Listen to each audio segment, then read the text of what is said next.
मृत्यु जब होने को होती है तो यमराज के बहुत ही क्रूर स्वभाव वाले, बहुत ही जहां दया नाम की वस्तु नहीं, ऐसे क्रूर स्वभाव वाले हाथों में हथकड़ी लिए हुए और बड़ा भारी मुदगर, वो बड़े भयंकर, और उनके शरीर से दुर्गंध देखने से ही मलमूत्र छूट जाए ऐसे भयंकर, और उसी को दिखाई देते हैं जो मरणासन होता है। यमदूतों की दृष्टि पड़ते ही वो शरीराहंकारी जीव कांप पड़ता है। अब बोलने की हिम्मत नहीं, कफ पित्त वायु सब बिगड़ चुका है, कोई सहयोग देने वाला नहीं, सांस भी नहीं ली जा रही। अब उसका चित्त वहीं भ्रमण करेगा, मेरा पुत्र बचा ले, मेरी पत्नी बचा ले, मेरा परिवार। भगवान की तो याद जीवन में की नहीं, तो अब भगवान की अगर याद की होती तो ऐसी दुर्दशा नहीं होती। अब वो चीखने की कोशिश करता है पर आवाज नहीं निकलती, एक शब्द भी नहीं निकल, बार बार प्रयास करता है कोई मेरी रक्षा कर ले। इन भयावन दो यमदूत होते हैं, उसका मल निकल जाता है भयवश, मूत्र छूट जाता है, मुख सूख जाता है, आंखें पलटने लगती हैं, सांस ऊपर को उठने लगती है, देखने की शक्ति नष्ट हो गई, भारी वेदना तड़पता हुआ वो शरीर को छोड़ता है। अब जैसे जैसे बोले कि शरीर तो यहीं छूट जाता है, दंड किसको मिलता है? तो आप स्वप्न में जब पीटे जाते हैं तो आपको पीटने का दुख होता है कि नहीं होता है? पीटने का दुख होता है, जगने के बाद पता चलता है वो झूठा होता है। शरीर तो स्थूल आपका सैया में सोया होता है, जब चाकू मारी जाती है ना तो वैसे अनुभव होता है, वैसे अनुभव होता है। तो ये जब स्वाप्निक शरीर में अनुभव हो गया, वो तो यम यातना देह पर्सनल, जैसे जेल की वर्दी मिलती है ऐसे एक शरीर मिलता है उस जीवात्मा को। मन बुद्धि चित्त अहंकार, 5 ज्ञान इंद्रियां, 5 कर्मेंद्रियों सहित उस शरीर में पैक कर दिया गया, उसका नाम यातना देह है। अब उसको उस शरीर से ले जाते हैं यातना देह से, स्थूल देह तो यहीं छूट गया, सूक्ष्म शरीर कारण शरीर पैक कर दिया गया यातना देह में। जैसे स्थूल शरीर में स्थूल शरीर छूट रहा, यातना देह मिली, वो सूक्ष्म होता है। अब ये माता पिता का गर्भजनित देह नहीं है, ये दंड विधान वाला है, ये कर्म जनित होता है, इसे यातना देह कहते हैं। यमराज के दूत फांसी लगाते हैं गले में, जैसे कुत्ते के नहीं डाली जाती है ऐसे, और पीछे से मुदगरों की मार और घसीटते हुए ले जाते हैं। पीछे से ऐसी मार कि वो चीखता है, चिल्लाता है, पूरा अनुभव जैसे स्थूल शरीर में, ठीक वैसे ही उसमें मरना नहीं होता। बस एक खास बात होती है, क्योंकि स्थूल शरीर में मरना होता है, सूक्ष्म शरीर कारण शरीर जो यातना देह में उसमें मरना नहीं होता। बहुत लोग कहते हैं शरीर तो यहां छूट गया, फिर नरक स्वर्ग किसको मिलता है? अरे शरीर एक कोट की तरह उतार दिया गया, तू तो उसी में पैक है, अभी भूल मत कर। अब देखो दक्षिण दिशा की ओर उसे दौड़ाते हुए मारते हुए पीछे से ले जाते हैं, और तप्त बालू, आग जैसी तपती हुई बालू, जैसे यहां कुश होते हैं ऐसे लोहे के कांटे होते हैं, उस पे चलना, कांटे फैले हुए हैं, कहीं लोहे की बड़ी बड़ी कीलें गड़ी हुई हैं, कहीं लोहे की कंकरीली ऐसी भूमि, लोहे के ऐसे सैकड़ों कांटे जैसी गुखरू जैसी ऐसी डाल दी गई है लोहे की, और अत्यंत कठोर, जब उसमें पैर रखते हैं भारी कष्ट, और पीछे से मार, वहां दया नहीं है। कहीं आगे भूमि आग जैसी जलती हुई, कहीं सैकड़ों गड्ढे जिनमें गिरा गिरा करके मारते हुए ले जाते हैं, और सूर्य भगवान इतने नजदीक से ताप देते हैं कि आग लगती है, वो सूर्य की किरणों से जलता है। ऐसे यमराज के उस मार्ग में घसीटते हुए यमराज के दूत ले जाते हैं, यमपथ, और बीच बीच में दूत उनको कठोर ताड़ना देते हैं, रोक रोक के, मरना है नहीं। जिस समय जीव को घसीट कर ले जाते हैं, सैकड़ों घुड़कियां मार, इस तरह का कष्ट हो। अभी ये ब्याज है, नरक नहीं पहुंचा, अभी तो यात्रा है, बिना किसी सवारी के यात्रा होती है 48 मिनट 2 घड़ी में। जो मनुष्य यहां छत्र दान किया है किसी को,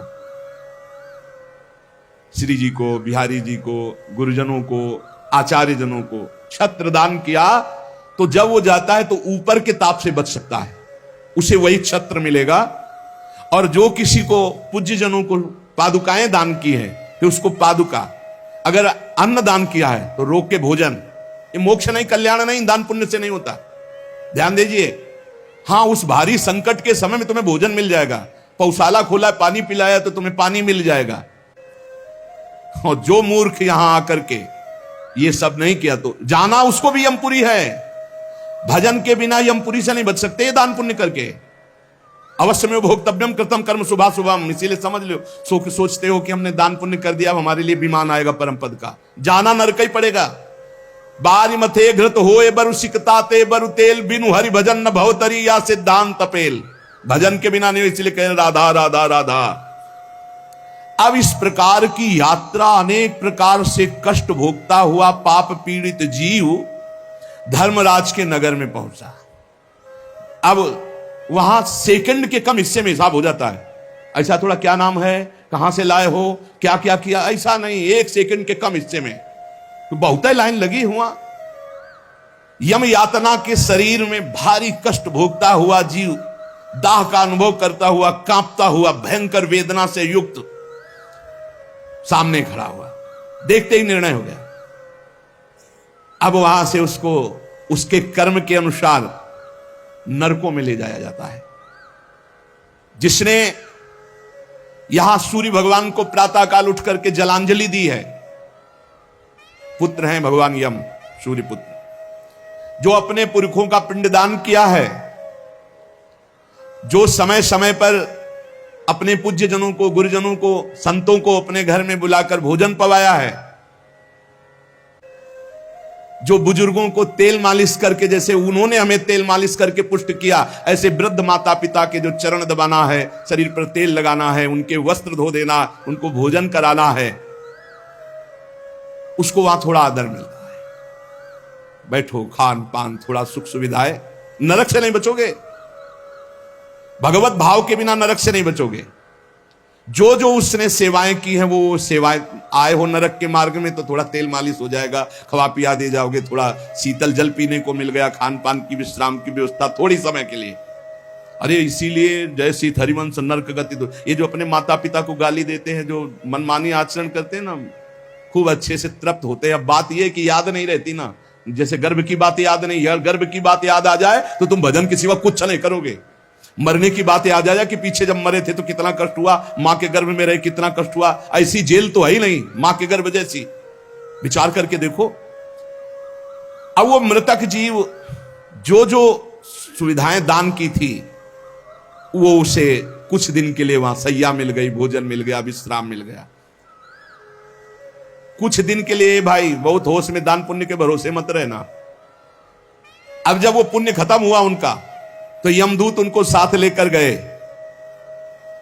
12 दिन तक उसको पुण्यों के भोग का अवसर मिलता, तभी तक 13वीं तक कहते हैं जीव को नरक की गति नहीं दी जाती।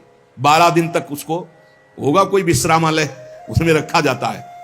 12 दिन तक जो पुण्य सुकृत हुए उनको भोग ले, अभी आराम कर ले, नरक आए हो। अब नरक में प्रवेश होगा 13वीं के बाद। तभी कहा जाता है जल्दी जल्दी 12-13 दिन खूब पुण्य कर ले, उसको दान करो आत्मा को, तो उसकी उन्नति हो जाएगी। कोई ये झूठी बातें नहीं है। और राधा नाम बोल दिया एक बार तो इसके बराबर कौन सा पुण्य होगा। यमराज के खाते में पुण्य वाला है ही नहीं ऐसा जितना राधा। अरे जाना ही नहीं पड़ेगा भैया।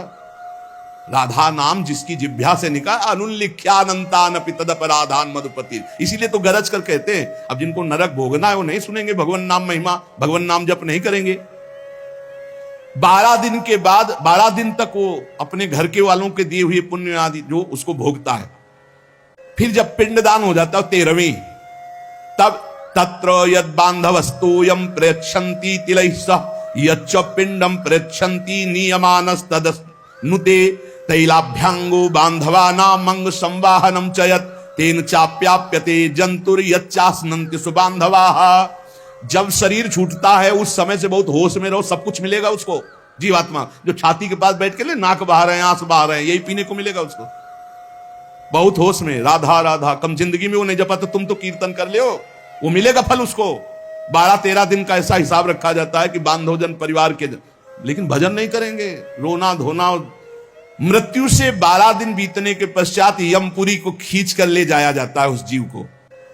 अरे यमपुरी भैया हुआ जैसे जेल पहुंचे, कोई थप्पड़ लग रहा है, कोई डंडा लग, वो देखे कि प्राण छूट जाते कि हमारे ये दुर्दशा। मरना नहीं खास बात है, यमराज की यमपुरी को देखते ही प्राण सूख गए। कोई काटा जा रहा है, कोई कोल्हू में पेरा जा रहा है, कोई पकौड़े की तरह तला जा रहा है, हाहाकार मचा। मरना किसी को है नहीं। मृत्यु काल ये सब वहां नजर आ रहे हैं। मूर्तिमान मृत्यु, मूर्तिमान काल जो यमपुरी में दंड हो रहा है। काजल की राशि के समान, जैसे काजल के पहाड़ ऐसे यमदूत हैं कि ऐसे पचका दे तुम्हें, ऐसे नींबू जैसे नहीं छोड़ा जाता, ऐसे निचोड़ दिए, फिर छोड़ दिए, फिर वो जी गया, फिर निचोड़ दिए। अब बोले 10,000 वर्ष तक यही करना है उसको, अब 10,000 वर्ष तक वो ऐसे करता रहे। क्या दुर्दशा। तभी हरिवंश महाप्रभु कहते हैं, रस सिद्धांत का वर्णन जब करते हैं तो कहते हैं, जैसी हरिवंश नरक गति दुर्भरी, बहुत कठिन है नरक की गति। तभी कहते हैं नरक जाओगे होश में रहो, मतलब सबसे बड़ा दंड नरक का। लोग कहते हैं कि कहां नरक स्वर्ग है, किसने देखा है? तुम देख लोगे। ऐसे आचरण रख रहे हो जो संतों की अवहेलना करे, शास्त्र की अवहेलना करे, भगवान को अवहेलना कर रहे हो, अपने आप देख लोगे, पर बताने नहीं आओगे। बस खास बात यह है। और भौहें कैसी? टेढ़ी भौहें, काजल के समान काले, और विकराल मुख, लंबी दाढ़ें, कुरूप, आवाज भीषण भयंकर, और रोम ऐसे जैसे बंबूल के कांटे कि अगर ऐसे कर दे तो पूरा शरीर छिद जाए, ऐसे दूत। विशाल भुजाएं, पुष्ट भुजाएं, और सब यमदंड यम पास लिए हुए, बड़े भयंकर। दुर्गंध आती है शरीर से, जीव देख के घबराता है, उनके हाथों में फंसा हुआ। अब जो यहां पराये पुरुष से रति करती है, अपने पति को धोखा देकर, जो अपनी पत्नी को धोखा देकर दूसरी पराई स्त्री से पतिवंचक पर पति रति करई, रौरव नरक कल्प सत परई। ऐसे ही पुरुष को, ऐसे स्त्री को। रौरव का बड़ा भयानक स्वरूप है। रौरव नरक की लंबाई चौड़ाई 2000 योजन है। 1 योजन 4 कोश और 1 कोश 3 किलोमीटर। 2000 योजन कितना हुआ? 4 दूनी 8, 8000 कोश। 2000 का 4 तो 8000 हुआ, और अतिरिक्त 24,000 किलोमीटर का है। 24,000 किलोमीटर, और गड्ढा रूप है जिसकी बहुत गहराई है। यह नरक बड़ा दुखदाई है। इसमें अंगार राशि बिछी हुई है, आगों की अंगार राशि, दहकते हुए अंगार, बहुत ही। अब जो स्त्री यहां पराये पुरुष से, तो वैसे ही सैया अंगार की और तपता हुआ आग का पुरुष। अब भैया वहां जो पुरुष पराई स्त्री से, ये लिव इन रिलेशन, ये गर्लफ्रेंड, तुम्हारा इंतजार हो रहा है रौरव में, नंबर लिख गया है। तस्मात् शास्त्रम प्रमाणन्ते, पशुवत आचरण नहीं। इसीलिए भारत भूमि में जन्म होना शास्त्रों में महानता का वर्णन किया गया, क्योंकि धर्म का पूर्ण यहां पालन करने वाले जन होते हैं। जो नहीं करते उनके लिए व्यवस्था है।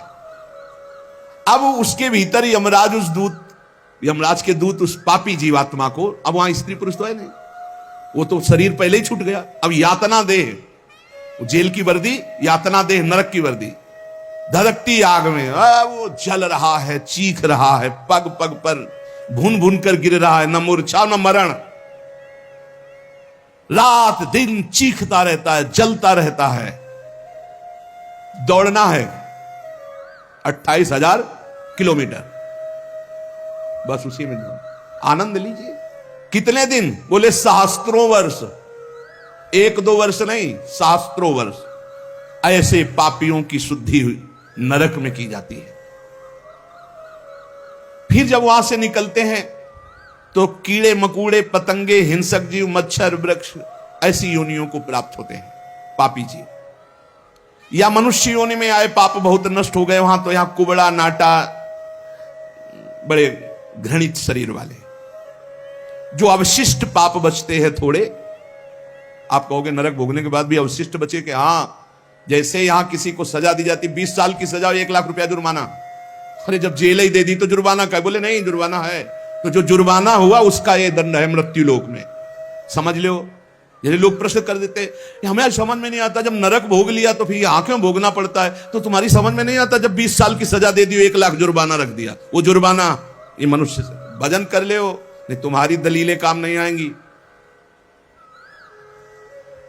इस प्रकार पाप करने वाले जीवों को विविध प्रकार के नरकों में पिताजी कष्ट दिया जाता है। सुमति महाराज कह रहे, जब यहां से कोई पुण्यात्मा पुरुष गति करता है तो वो पुण्य लोकों को ले जाया जाता है। उसके साथ गंधर्व लोग गीत गाते हुए चलते हैं, आगे आगे अप्सराएं नृत्य करती हैं, और वो विमान पर बैठा आभूषणों से सुसज्जित, समय समय पर मीठा जल, ये सब सुविधाएं भोगता हुआ स्वर्ग जाता है। और वहां अपने पुण्य के अनुसार अप्सरा, विमान, महल सब सुविधाएं प्राप्त करता है, पर वहां भी जलता रहता है, क्योंकि उसके दिमाग में एक माला पहनाई जाती है उसके शरीर में, उसको बता दिया जाता है जिस दिन ये माला कुम्हला गई या खोपड़ी के बल से नीचे फेंक दिए जाओगे, मृत्यु लोक की विसंति। अब वो रोज माला देखकर जलता रहता है कि माला कभी, और जहां कुम्हलाना शुरू हुई तो भयंकर पीड़ा, ये सब छूट जाएगा, अप्सरा, महल, बड़ी सुख सुविधा में आ सकती, और वो सब छूट जाएगी। अच्छा, ये दुख, और दूसरा एक दुख बगल में दूसरी अप्सरा वाला निकला विमान, जो उससे कई गुना सुंदर, कई, अब वो जल रहा है, उसको शांति नहीं। तब लगी कुशल न जीव कहूं, सपने हूं मन विश्राम, जब लगी भजत न राम कहूं, शोक धाम तज काम। पिताजी, जो मनुष्य यहां वीर को नष्ट करता है, बर्बाद करता है, उसमें जीवात्मा होती है। ये बहुत ध्यान देने, इनको इनाम में महारौरव नरक मिलता है, परिणाम में महारौरव नरक। ये जो अष्टमैथुनों का प्रयोग करके बिना शास्त्र मर्यादा के वीर को बर्बाद करते, जैसे शास्त्र मर्यादा है संतानोत्पत्ति के लिए, गृहस्थ मासिक धर्म के बाद, पवित्रता होने के बाद, भगवत चिंतन करते हुए भगवान की सृष्टि पूर्वक जो आराधना का भाव रख करके संतान उत्पन्न, बस उतने के लिए शास्त्र आज्ञा करता है। नहीं, मानव जीवन बहुत ही सावधानी के लिए, वीर में ये सब हम आप जैसे प्रकट हुए ऐसे जीवात्मा विराजमान है, उसको यथास्थान ना समर्पित करके और नष्ट कर देना, या फिर संतान नष्ट कर देना, या बहुत तरह से जो ये है, महारौरव नरक की प्राप्ति होती है। नारकी घोर दुखदाई नरकों में ये जब जीव गिराए जाते हैं तो इनको पहले पता होता कि मेरे इस पाप का दंड मिल रहा है, मैंने जो पाप किया है। बहुत ध्यान देने की बात है, अभी तक जो चर्चा हुई उसमें खास बात यह है, आचरण पवित्र ना होने से नरकों की प्राप्ति समझ लो। पहला, पराई स्त्री की तरफ या स्त्री पराई पुरुष की तरफ जो व्यभिचार प्रवृत्ति करती है, उसे रौरव नरक मिलता है। यहां जो व्यर्थ में वीर्य नष्ट करते हैं अन्य प्रकार से, इसे खिलवाड़ न समझा जाए, मनोरंजन नहीं है। मानव देह बहुत बड़ी संपत्ति है जो भगवान की प्राप्ति के लिए मिली है। जैसे आप अभी पता चले कि आप शरीर को नष्ट करना चाहते हो तो हमारी भारत सरकार आपको बंदी बना लेगी। सरकारी संपत्ति, आप जी सकते हो, केवल सेवा कर सकते हो, कर्म कर सकते हो, लेकिन इसे नष्ट करने का अधिकार नहीं। तो भागवतिक भी दंड है इसमें। तो आपको वो जो संपत्ति मिली हुई है, आंख, नेत्र, कान, सब इंद्रियां, इनका सही मार्ग में प्रयोग करो। गलत प्रयोग करोगे तो दंड मिलेगा। तुम इसके स्वामी नहीं हो, तुम सेवक हो। ये भगवान की दी हुई वस्तु है, उसे दुखदाई नरकों में गिराया जाता है। दिमाग में बैठा लो ये बात।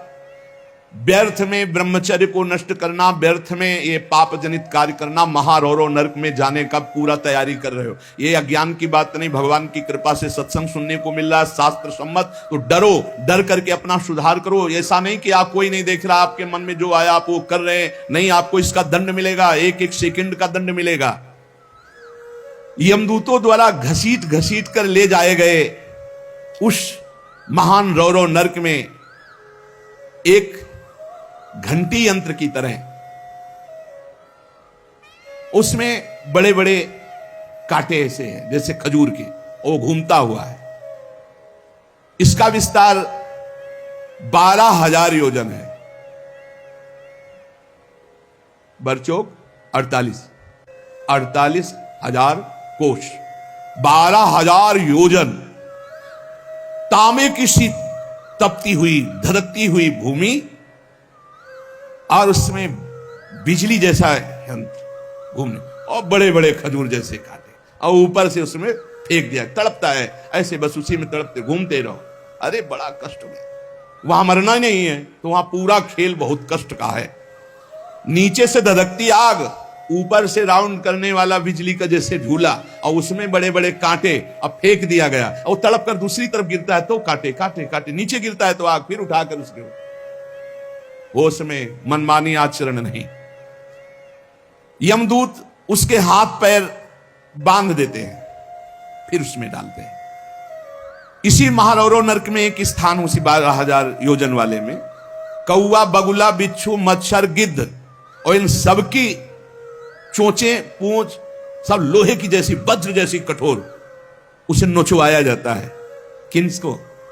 ये जो नहीं भूंज के मुर्गा, मुर्गी, बकरी, बकरा नहीं, बड़े स्वाद से बोले चिमटी से खाते हैं ऐसे, वैसे चिमटी जैसी नोच, जिंदा नोच नोच के वो उसमें वहां कोई बचाने वाला नहीं, इसलिए कह मान जाओ, बंद कर दो। अब लो नसानी अब ना न सही हो, इतने बड़े तुम भारत लेवल के, विश्व लेवल के महावीर नहीं बनोगे मुर्गा बकरी और अंडा खा करके कि हाँ तुम्हारी जय हो जाएगी, पराजय हो जाएगी। बंद कर दे रे। ये मांस मछली जीवों की हत्या करना, मनुष्य जन्म बहुत सुंदर मिला है भगवत प्राप्ति के लिए। जिनके कानों में पड़ रहे हो हाथ जोड़कर प्रार्थना है, रौरव नरक महारौरव नरक की तैयारी मत करो, ये मुर्गा मछली बंद कर दो। इतने बड़े बलवान नहीं हो जाओगे कि यमदूतों को पटक दो। यमराज के पास लौट के गए, बोले बहुत धुनाई हुई है, वो तो केवल हरि पार्षद कर सकते दूसरे लई। नारायण पुकारा तो हरि पार्षद आ गए, बचा लिया उसे। समझो, कौवे बगुले बिच्छू मच्छर गिद्ध, ऐसे मच्छर ऐसा जो पूरा ऐसे इंजेक्शन जैसे बड़े बड़े ऐसे वज्र के समान जिनकी चोंचें मार मार करके नोचते हैं। अब वो व्याकुल छटपटाता है, आप जब कर्म सुधारने थे तब तो मनमानी आचरण करते हो। ये बहुत संभल के, ये हम इसीलिए सुना रहे हैं कि जो नहीं समझ रहे कुछ नहीं, देख लेना भैया, देख लेना। बोले कि यहां कोई देखने को मिलता है? हाँ देखने को मिलता है। मर्सरीज गाड़ी में लग गई आग, अंदर है, जिंदा भून गए। ये क्या है तुम्हें समझ में नहीं आ रहा है? तुम जिंदा भून के खाते हो तो समय तुम्हें जिंदा भून देगा। तुम दूसरे को काट के खाते हो, एक्सीडेंट हुआ, यहां घुसा यहां घुसा, निकलने के चांस नहीं, तड़प कर मरो। कर्म को अवश्य में भोक्तव्यम कृतम कर्म शुभाशुभम। किस जन्म का कौन सा कर्म तुम्हें दंड दे दे, डरो। यहां सब कुछ दिखाई दे रहा है, तुम आंख खोल करके देख लो।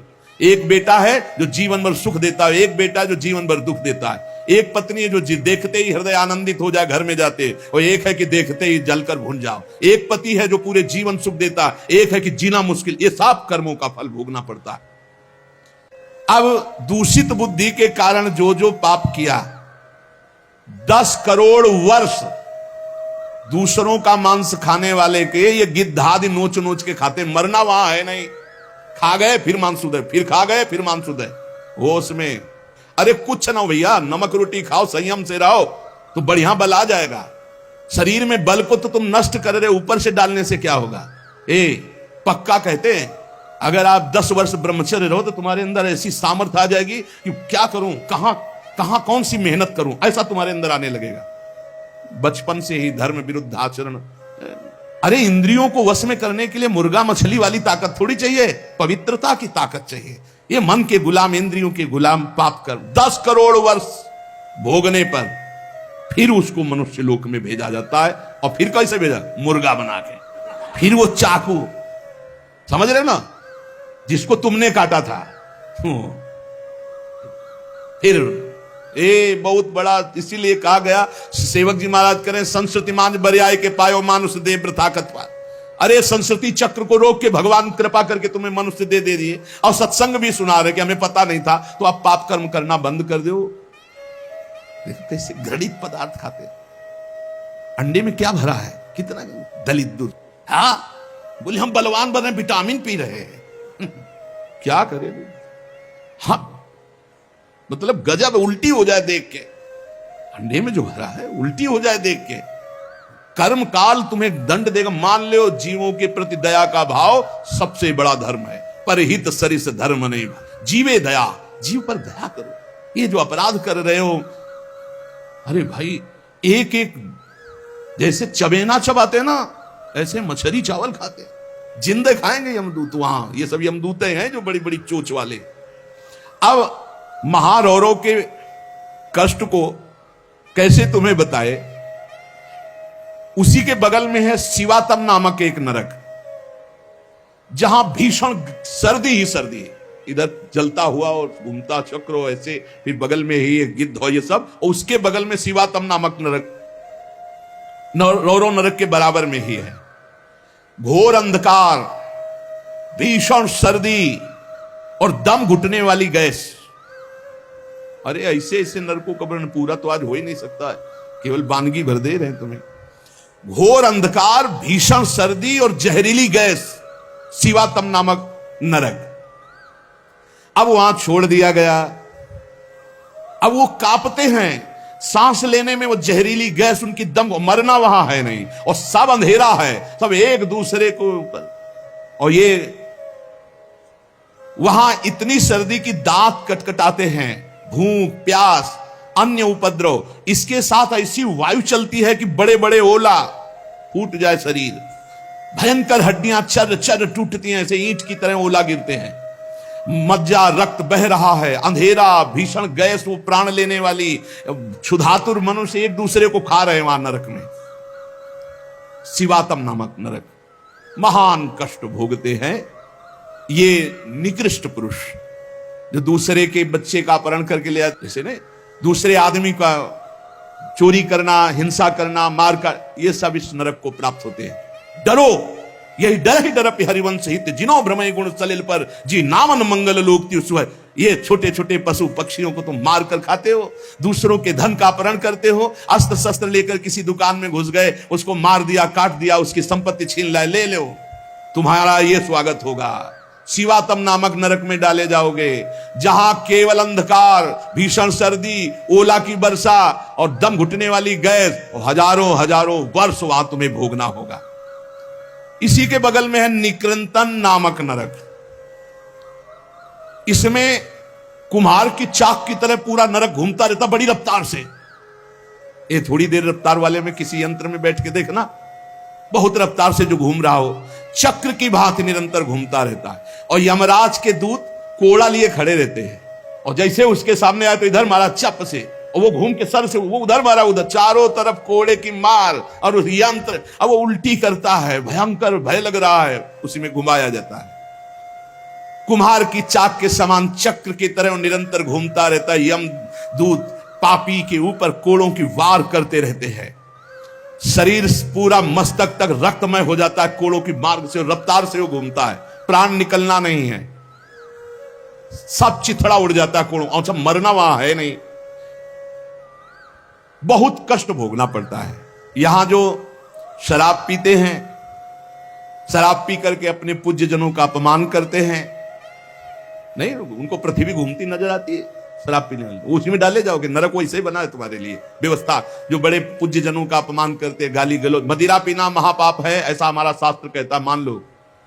इसमें मत सोचो कि जीव की हत्या नहीं, लेकिन हमारा जो शास्त्र कहता, तस्मात् शास्त्रम प्रमाणन्ते कार्याकार्यो व्यवस्थितौ, ऐसा ना सोचो, बिल्कुल अक्षरशः सत्य है। आज विज्ञान भी जो कुछ लाभ ले रहा है हमारे शास्त्रों से ही ले रहा है।